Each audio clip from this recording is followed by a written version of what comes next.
Bonjour, bonjour chers frères et sœurs.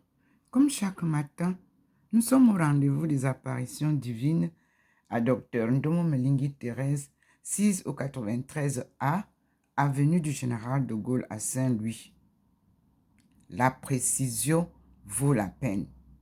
Saint-Louis est la ville carrefour des trois frontières, l'Allemagne, la Suisse allemande et la France, où se trouve Saint-Louis. Nous avons maintenant les traces sur la table qui nous montrent les rayons de la lumière divine séparés de la lumière du soleil. J'ai attendu un peu parce qu'il est 9h02. Je me réveille à 5h35, pas plus. Et j'ai ma prière et je commence la journée très tôt. Nous sommes donc là devant les manifestations de la lumière divine. Et la lumière divine représente donc cette manifestation de Dieu auprès des hommes. Oui, Dieu est au milieu de nous. Il est omniprésent, omniscient. C'est ce que cela veut dire. C'est lui qui a créé le ciel et la terre. Et nous-mêmes, les hommes et les femmes qui habitent, les animaux, les reptiles, les oiseaux, les herbes qui fleurissent là, c'est lui qui les génère, les régénère de siècle en siècle. Nous sommes donc arrivés là où notre Seigneur entre. Je vous avais dit, c'est la poignée de l'entrée de ma maison que je touche là. Quand je vois ça, c'est qu'il est entré dans la maison. Ce n'est pas tous les jours qu'il entre. Quand il entre, c'est pour se manifester. Et vous voyez vous-même comment la lumière est maintenant là, entre les deux tablettes. Vous avez la lumière de la baie là-bas, qui vient de la baie, entre là, sur moi. Nous aurons de belles manifestations aujourd'hui encore. Puis, au coin du mur, il ne nous lâche pas. Il nous garde attentifs devant le croquis qu'il a fait avec ma face qui est illuminée. Cette lumière qu'il m'a donnée ne me quitte pas. Puis nous avons au coin le couple de Jésus et Marie de Magdala. Les apôtres l'appelaient l'apôtre des apôtres, l'apôtre préféré. Elle a beaucoup à nous enseigner, ainsi que la maman Marie. Voyez, elle est présente devant nous. C'est elle qui nous conduit vers le sommet. C'est la maman qui conduit toujours les enfants. Et cela, Dieu le fait manifester ici. Aucune famille ne peut exister sans la maman. La femme est donc au rendez-vous de son agenda, comme nous l'avons prévu en 1995, lors de la conférence mondiale des femmes à Beijing. organisée par les Nations Unies. C'est à cette manifestation-là que j'avais été cooptée par l'UNIFEM. Oui, c'est le département de la femme au sein des Nations Unies. Depuis lors, j'ai choisi d'être bénévole, volontaire pour la cause de l'Afrique. Parce que j'avais fait une promesse aux femmes africaines dans la case africaine que nous avons initié notre groupe de travail avant l'événement à Aïrou, où nous recevions toutes les femmes africaines dans la case africaine, comme ça que je l'avais surnommée. Et mes sœurs africaines, mes sœurs du monde entier, je vous avais promis que je ne faillirai jamais jusqu'en 2025. Et la marche, moi, je l'ai respectée. Et vous alors là-bas, en Afrique, est-ce que vous avez continué ou vous vous êtes arrêté en chemin? Parce que le rendez-vous était pris. Oui. Après la Chine, 2025, c'est nous, l'Afrique. Et moi, je claironne toujours. Je fais ma demande. Je dis, moi, je n'ai jamais eu de salaire. Je suis bénévole volontaire des Nations Unies. Je continue. Parce que pour mon peuple, plongé dans l'ignorance de tout ce qu'on fait, moi, je n'ai fait qu'apprendre. Apprendre auprès de mes sœurs des autres pays, auprès de mes sœurs des pays développés, auprès de l'ONU, toutes les publications que vous m'envoyez. ONU, OU, je reçois tout. Et quand je reçois, je m'assieds, j'analyse et je me pose une question encore aujourd'hui. Sommes-nous prêts pour l'agenda de 2025 qui nous donne la sortie du chaos en 2030? Parce que nous avons le programme de 2030 qui s'accélère déjà. Nous sommes en 2023. Le temps presse. Femmes africaines, est-ce que vous êtes prêtes? Moi, je suis prête. Et le Seigneur vient d'ajouter encore sa bénédiction en choisissant les livres nécessaires pour vous. Parce que on ne peut pas aller jouer sur le terrain international ignorant toutes les règles. Ça ne peut pas marcher. Mais Dieu est un mystère. Vous avez 7 ans. En 2030, personne ne vous attirera plus en arrière. Nous sommes au rendez-vous, mes sœurs. Nous sommes appelés à nous organiser. Organisez-vous là-bas. Cessez le désordre. Cessez les compétitions inutiles. Arrêtez le jeu de sexe. Oubliez l'argent. Vous n'en avez pas. Vous avez une chose à faire. C'est de vous organiser pour soutenir la SNI, les femmes. C'est votre devoir. Parce que moi, j'ai été incapable de bagarrer. Moi, je ne bagarre pas. Moi, j'avance. Quand on me barre à gauche, je sors à droite. Moi, je joue comme l'équipe nationale camerounaise. Et vous? Mais toute seule, je n'y peux rien.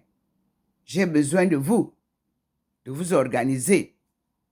J'ai besoin que vous cessiez le désordre de la compétition sexuelle. Que vous cessiez le désordre des cancans sur les réseaux sociaux. Que vous n'avez même pas appris. Non. Vous ne savez même pas utiliser l'ordinateur. On nous a fait une grosse publicité. Ce sont ceux-là qui ont bénéficié de l'argent et qui vous disaient qu'ils vous forment. Et vous n'êtes pas formés. La preuve.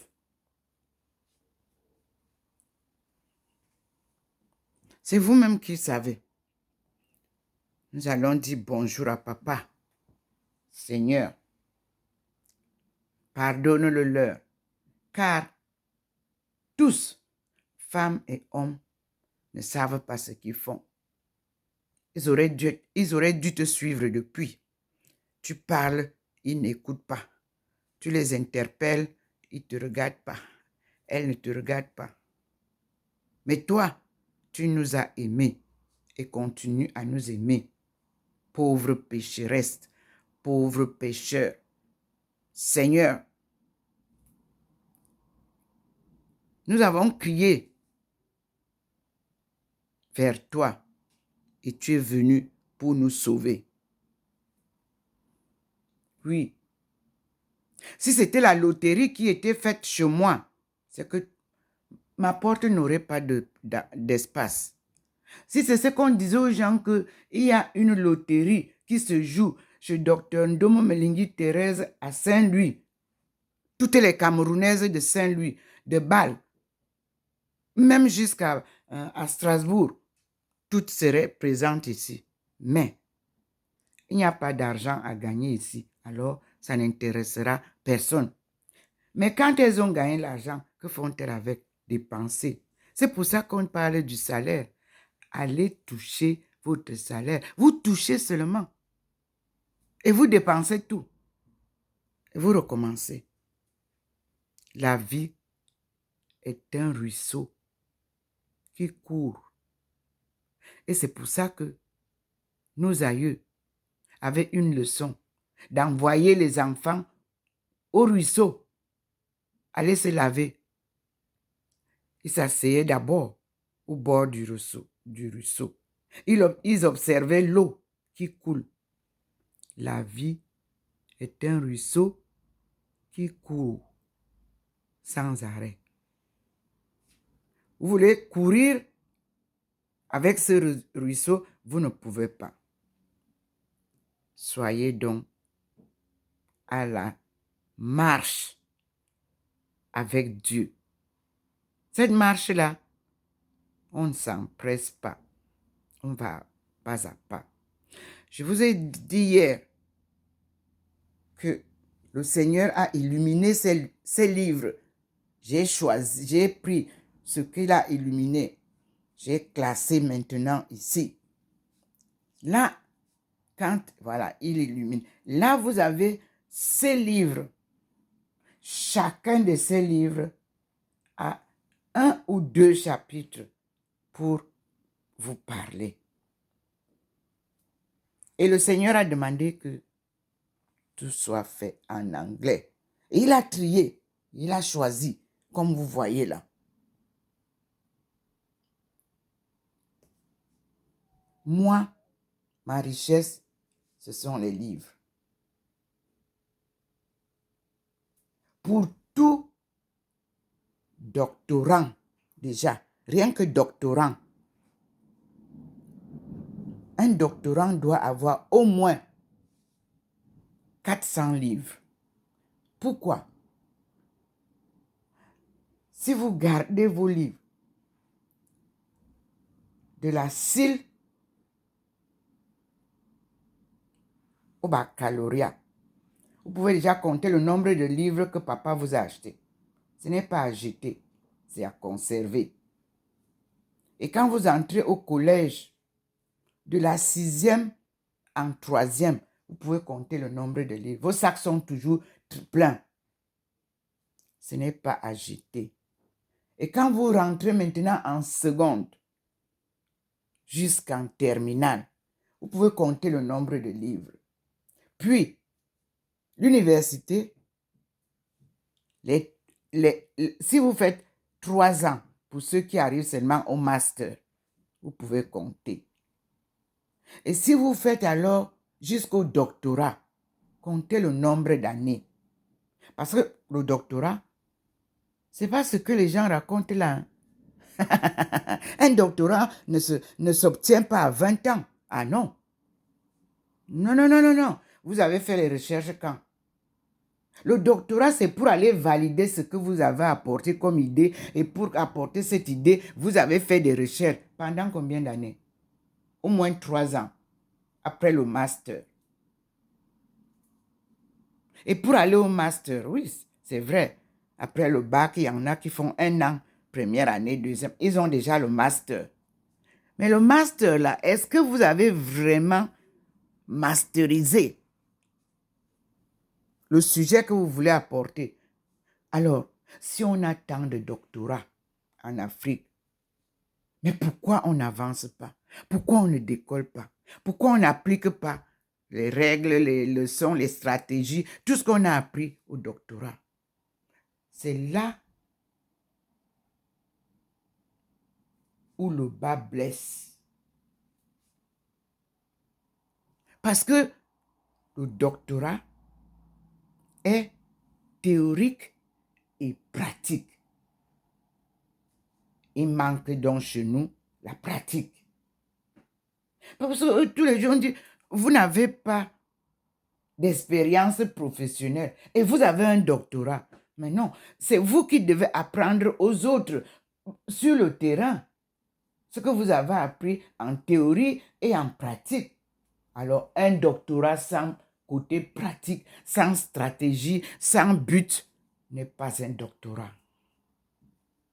Nous continuons avec le doctorat de Madame Ndomo Melingi Thérèse jusqu'en 2030.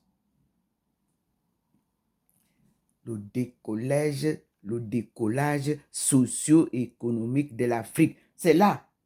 Et pour ce faire, les femmes doivent être au rendez-vous. C'est publié depuis 1995.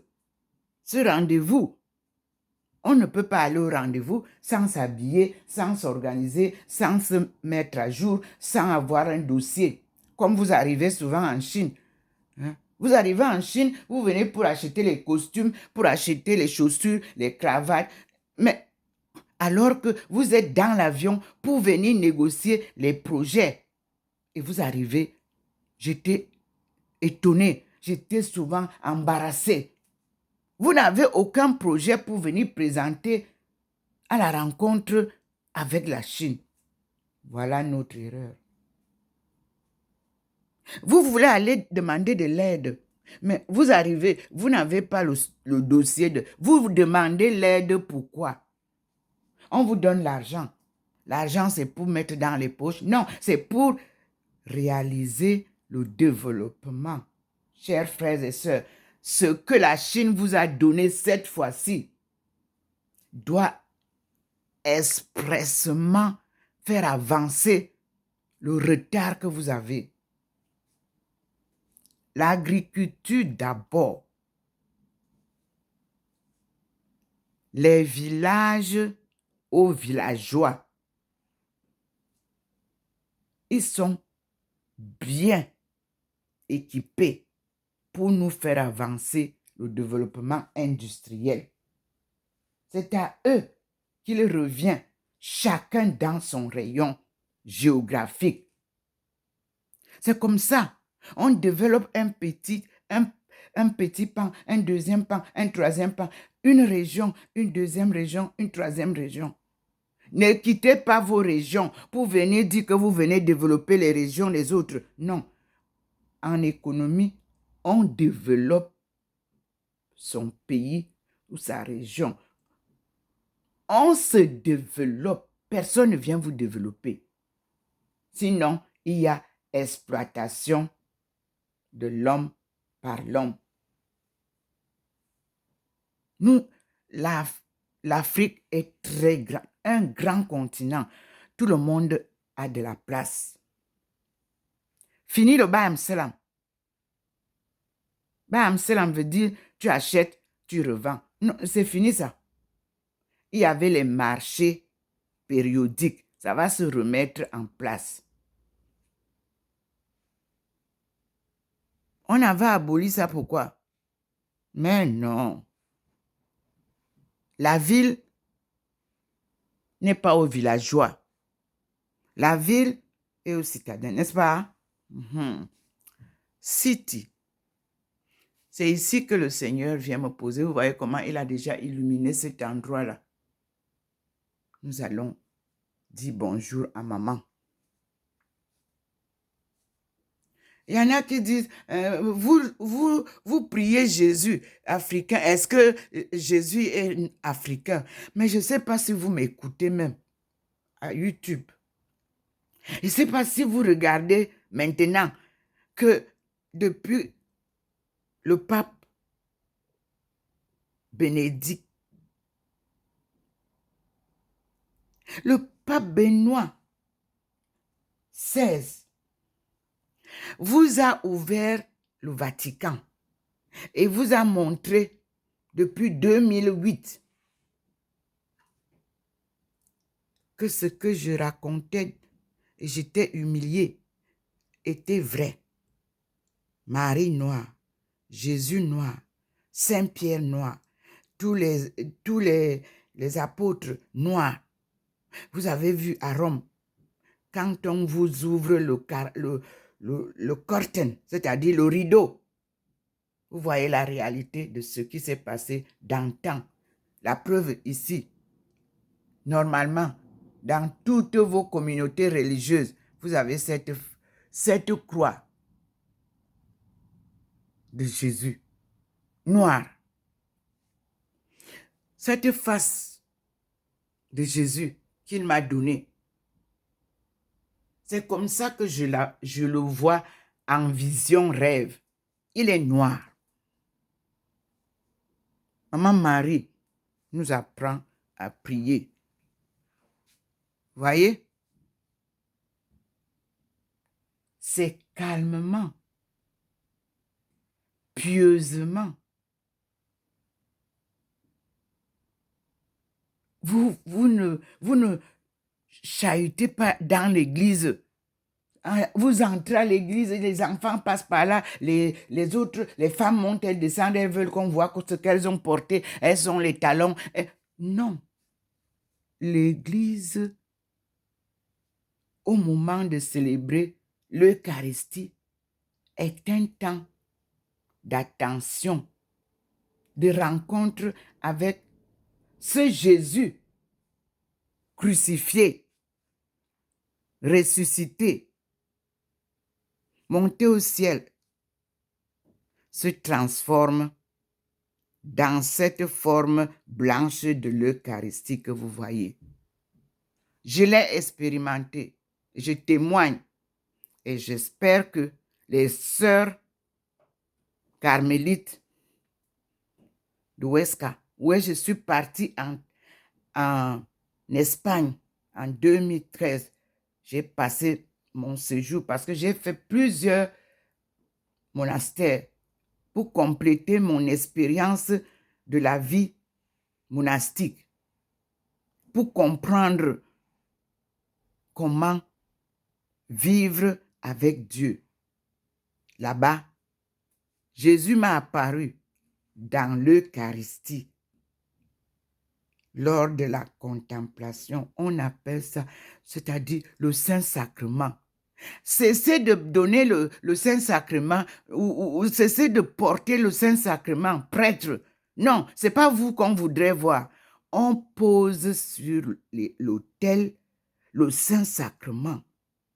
Et nous tous, prêtres, enfants de cœur, chorale, chrétiens, nous sommes en silence et nous méditons, nous observons, nous contemplons les 33 années de la vie humaine et spirituelle du Christ. En ce sacrement-là, où le Seigneur nous rappelle, faites cela en mémoire de moi.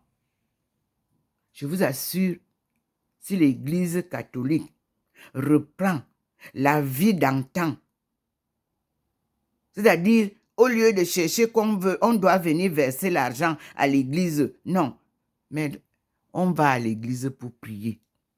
On va à l'église pour se rassembler. L'église est un rassemblement, la parole est donnée pour la famille universelle. Ça demande un silence. On ne vient pas là pour s'exhiber. On ne vient pas là pour montrer les grosses soutanes. Non! Jésus avait une tunique, une seule. Et il nous a laissé une marque inoubliable. Tout le monde parle de Jésus. Mais quand Jésus était sur terre, on le traitait de fou. On le traitait de n'importe quoi. Oui, tout ce qu'il disait, c'était du mensonge. Aujourd'hui, il n'y a pas de nom qui soit tant répété. La Bible et le Coran ont les deux ensemble conservé cette reconnaissance de la puissance divine. C'est pourquoi le Seigneur m'a permis d'être dans les deux, afin que je puisse vous parler au mieux des deux religions. Oui, ce matin, nous allons commencer par un livre. Inspiration vient d'être là. Vous voyez, j'ai classé tout comme je vous ai dit. Donc, nous avons un livre. Quand ce livre-là, lorsque quelqu'un a publié, il a repris ce qui était dans le livre. Parce qu'on peut changer les mots, on peut tout dire. Alors, ici, mes frères et sœurs, la lumière a déjà jailli. Vous voyez que mon canapé est clair maintenant. Il n'est plus complètement marron. Et nous sommes à côté de maman. Sa place aussi a déjà été éclairée. Si vous voulez, j'enlève pour que vous compreniez. Voici où maman s'assoit. J'avais mis mon peignoir. Je lui ai offert ça. Donc, nous avons ce livre. C'est ce livre-là. Je le mets là. Je parle en français parce que c'est là où le bas blesse. Mais sachez une chose. Tout est fait en anglais avant dû en français, mes frères et sœurs. The Bible, the Quran and Science. La Bible, le Coran et la science. Pourquoi Dieu m'a envoyé à l'islam? Ce jour-là, je n'étais pas partie pour chercher à comprendre l'islam. Non. J'étais partie pour la coopération, pour chercher les stratégies, pour comprendre comment l'Arabie Saoudite s'est développée. Et j'ai découvert qu'en Arabie Saoudite, dans l'islam en général, on ne paye pas d'intérêt quand on vous prête de l'argent pour vous développer. Allez vérifier ce que je dis si c'est faux. La banque islamique vous aide à vous développer. Quand vous avez bien géré, vous venez rendre ce qu'on vous a donné sans intérêt. Sans intérêt. Sauf si ça a changé. C'est ce que j'ai étudié. Donc, l'homme musulman, sa spécialité, c'est la solidarité fraternelle. C'est l'amour du prochain. Et ce que j'ai remarqué pendant mes années d'études, ce qui m'a le plus marqué, c'est que si vous entrez à la mosquée, Si c'est le président de la République d'un pays qui est entré avant vous, parce que quand il entre, il n'a pas besoin de gardes. Chacun entre, il est sûr que, étant dans cette mosquée, il est protégé par Allah. Donc, les gardes n'ont rien à faire là-bas. Les gardes aussi entrent, s'ils sont musulmans, pour prier. Si c'est le président qui est entré devant vous et que c'est vous qui suivez, c'est vous qui allez vous mettre à côté de lui. Ainsi de suite. C'est la même chose que j'ai vu dans le bouddhisme, dans le taoïsme. Ici, dans ce livre qui nous est donné, c'est le changement moral qui est d'abord important. Il faut savoir respecter.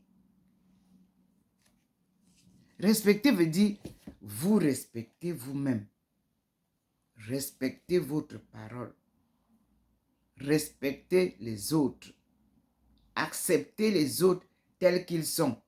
Lorsque vous entrez dans la mosquée, le président, qu'il soit bien habillé, qu'il soit somptueusement habillé, et que vous êtes nu-pieds.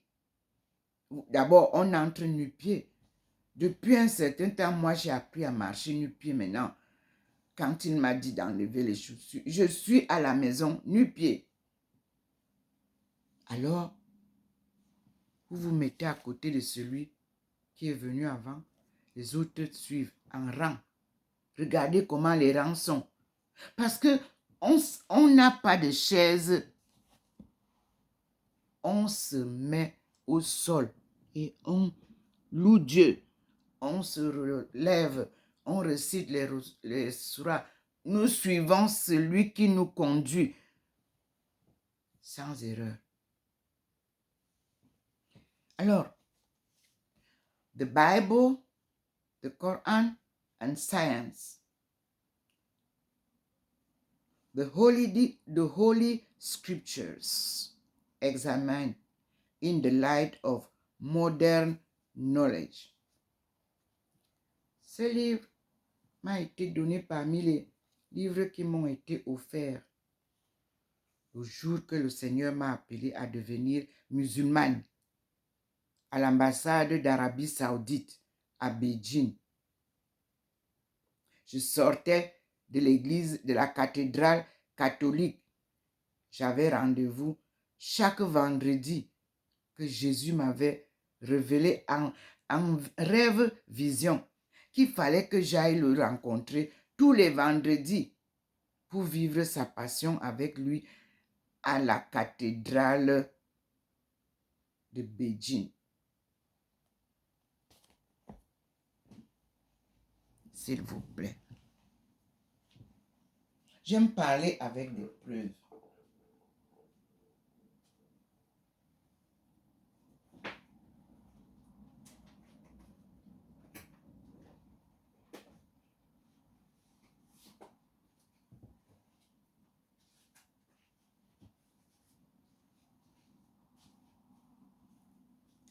Seigneur, apprends-nous à prier.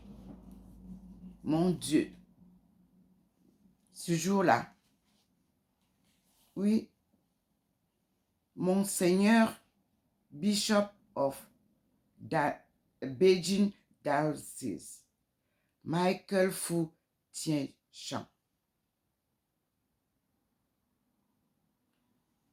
Il m'a offert le 4 juin 1995, c'était la rencontre fête de Pentecôte. Il m'a offert le missel romain. Dans ce missel romain, il y a ce qui m'a le plus intéressé, les prières eucharistiques. L'Église a tout un champ de prières eucharistiques. Il y a la prière eucharistique pour les messes d'enfants, la prière eucharistique pour la réconciliation, la prière eucharistique pour les messes d'enfants et pour la réconciliation. C'est la congrégation pour le culte divin. Il me l'a donné parce que j'étais là à l'église. Pour la réconciliation, prière eucharistique. Je cite, « Le Seigneur soit avec vous. » La réponse est « avec votre esprit. » Élevons notre cœur. Réponse, nous le tournons vers le Seigneur. Rendons grâce au Seigneur notre Dieu. Réponse, cela est juste et bon. Alors, est-ce que lorsque nous faisons ces prières dans toutes les églises où nous sommes, est-ce que nous pratiquons? Est-ce que nous reconnaissons que ça doit être juste et bon, comme Dieu lui-même est juste et bon? Je pense que dès qu'on finit la célébration eucharistique, avant même de sortir, on a commencé déjà le Kongosa entre nous. Et je lis ce que dit le prêtre ou le bishop ou n'importe qui célèbre. Pour la réconciliation, prière eucharistique, vraiment, il est bon de bien écouter souvent lorsque le célébrant parle. Faites attention, soyez silencieux, écoutez ce qu'il dit. Il dit souvent ceci, vraiment il est juste et bon de te rendre grâce, Dieu très saint, car tu ne cesses de nous appeler à une vie plus belle. Toi, Dieu de tendresse et de pitié, sans te lasser, tu offres ton pardon et tu invites l'homme pécheur, c'est-à-dire l'humain, femme et homme, à s'en remettre à ta seule bonté. Est-ce que vous vous remettez souvent à la seule bonté de Dieu? Non, vous cherchez toujours celui qui va aller intervenir là-bas devant pour qu'on te donne le poste là-bas devant. Poste que tu ne peux pas assumer. Mais puisque lui, il est là-bas devant, c'est ton oncle, c'est ton tonton, c'est ton copain. Alors, il faut forger et te mettre là-bas. Et arriver là-bas, tu n'y comprends rien. Je continue la prière. Comme j'ai dit, tu invites l'homme pécheur, tu invites la femme pécheresse à s'en remettre à ta seule volonté. Je continue. Bien loin de te résigner à nos ruptures d'alliance, tu as noué entre l'humanité et toi, par ton Fils Jésus, notre Seigneur, un lien nouveau, si fort que rien ne pourra le défaire. Et maintenant que ton peuple connaît un temps de grâce et de réconciliation, tu lui donnes dans le Christ de reprendre souffle en se tournant vers toi et d'être au service de tout homme et toute femme, en se livrant davantage à l'Esprit Saint. Plein d'admiration et de reconnaissance, nous voulons joindre nos voix aux voix innombrables du ciel pour clamer la puissance de ton amour et la joie de ton salut dans le Christ. Saint, Saint, Saint, le Seigneur, Dieu de l'univers, le ciel et la terre sont remplis de ta gloire. Hosanna au plus haut des cieux. Béni soit celui qui vient au nom du Seigneur. Hosanna au plus haut des cieux. Puis le prêtre dit, les mains étendues, toi qui fais depuis les origines ce qui est bon pour l'homme, afin de le rendre saint, comme toi-même tu es saint. Puis il rapproche les mains et, en les tenant étendues sur les offrandes, il dit: regarde ton peuple ici rassemblé et mets à l'œuvre la puissance de ton esprit. Que ces offrandes deviennent pour nous le corps, il fait le signe de croix, et le sang, il fait le signe de croix, de ton Fils bien-aimé, Jésus le Christ, en qui nous sommes tes fils. Il joint les mains et fait un signe de croix sur le pain et la coupe. L'Eucharistie, c'est le pain. C'est quand il fait donc cette croix sur le pain et la coupe de vin,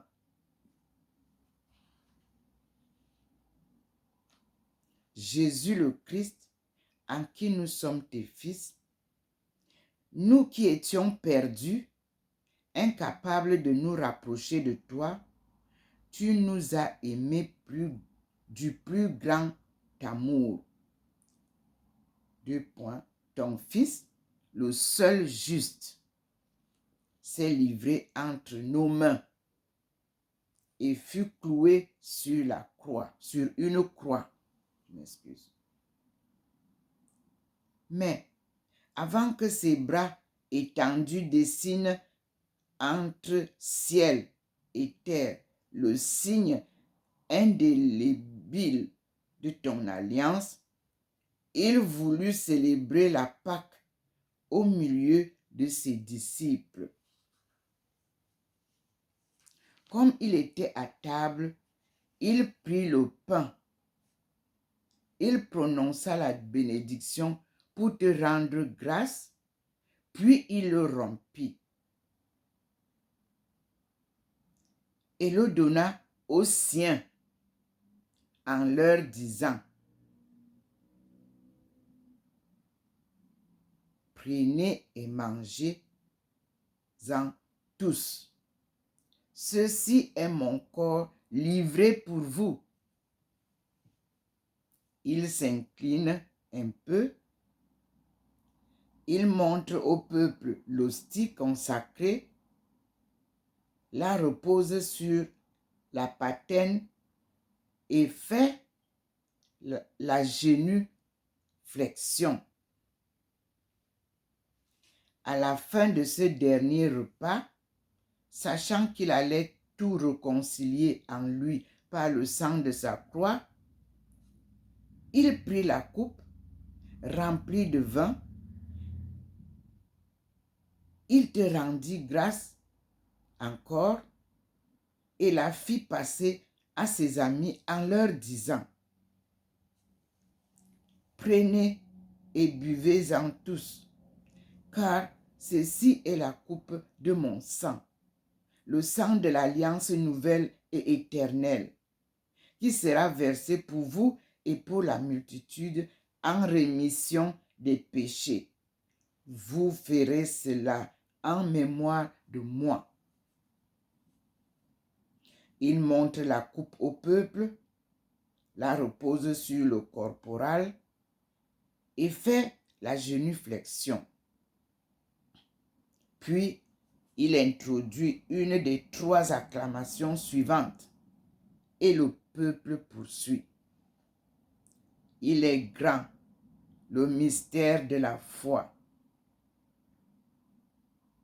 Le peuple répond: nous proclamons ta gloire, ta mort, Seigneur Jésus. Nous célébrons ta résurrection.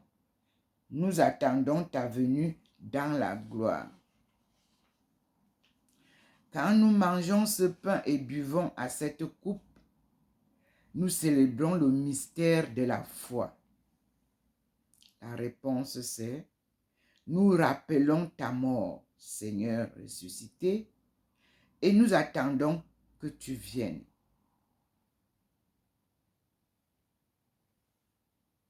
Proclamons le mystère de la foi. C'est le prêtre qui le dit.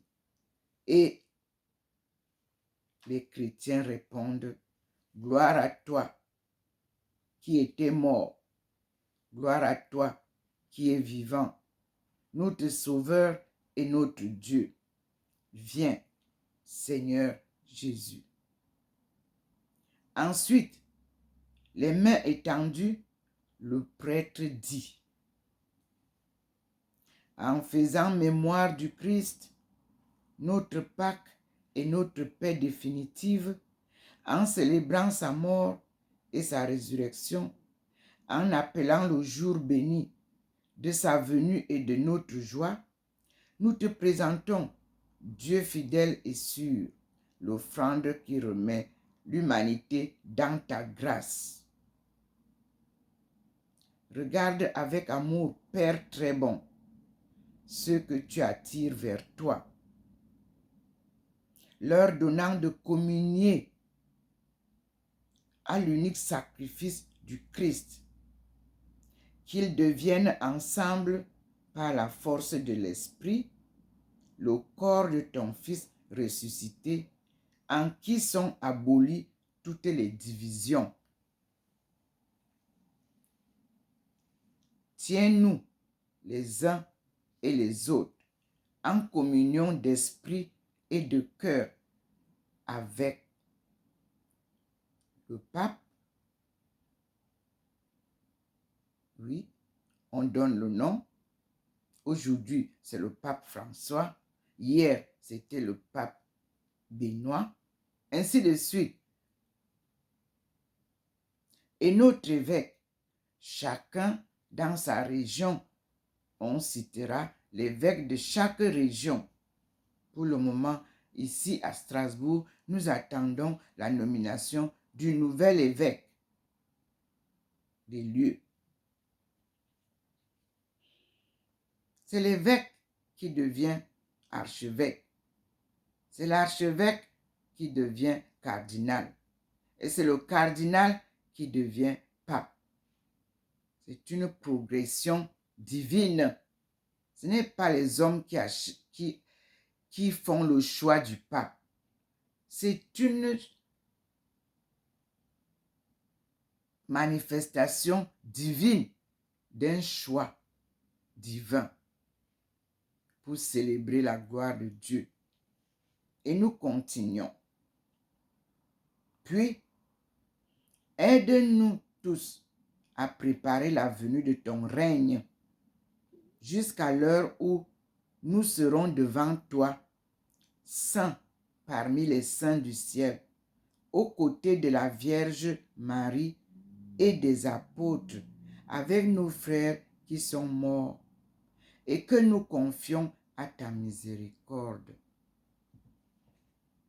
Alors, au cœur de la création nouvelle, enfin, libérés de la corruption, nous pourrons chanter vraiment l'action de grâce du Christ à jamais vivant. Le prêtre ou l'archevêque ou l'évêque ou le pape, il joint les mains. Il prend la patène avec l'hostie consacrée, ainsi que la coupe, et en les élevant ensemble, il dit, par lui, avec lui et en lui, à toi Dieu le Père Tout-Puissant, dans l'unité du Saint-Esprit, tout honneur et toute gloire, pour les siècles des siècles. Et nous répondons tous, pour ceux qui assistent, Amen.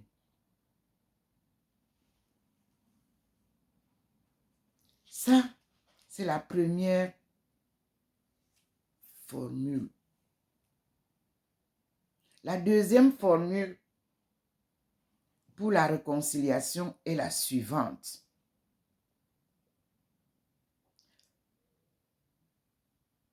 Nous sommes en silence. L'église ne grouille pas. Quand cette prière eucharistique commence, on ne se balade plus dans l'église.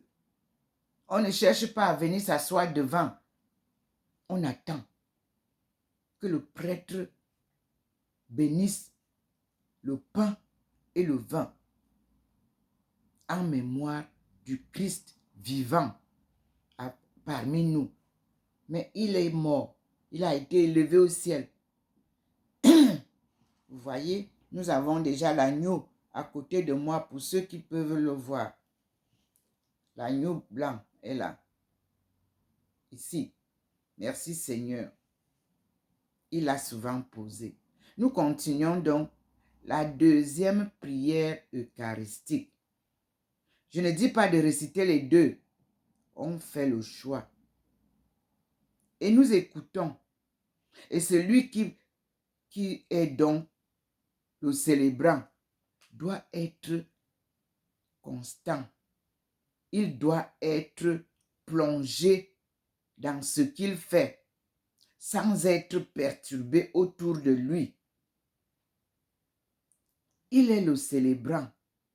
Et nous tous, nous suivons ses actions, tant dans l'assistance que les prêtres, les enfants de chœur. Vous avez déjà fait la répétition là-bas avant de venir faire la célébration. Chacun sait ce qu'il doit faire. On ne perturbe pas les uns les autres. La répétition est faite hier soir au couvent, au monastère, là-bas à l'évêché. Chacun sait ce qu'il doit faire à table. Nous commençons donc pour la réconciliation. C'est la célébration eucharistique numéro 2. Je cite. Le Seigneur soit avec vous. Réponse. Et avec votre esprit. Élevons notre cœur. C'est le prêtre qui parle ou le célébrant. Nous le tournons vers le Seigneur. Rendons grâce au Seigneur, notre Dieu. Réponse. Cela est juste et bon. Ces deux mots sont des mots que vous devez retenir. Tout chrétien doit retenir cela est juste et bon. Quand c'est injuste, vous ne faites pas. Dieu est juste et bon. Voilà qui clignote. Merci Seigneur pour ta présence et ta confirmation de ce que je fais. Puis, il commence la prière eucharistique pour la réconciliation. Même entre vous les prêtres là-bas, quand il y a discorde, cette prière eucharistique est nécessaire.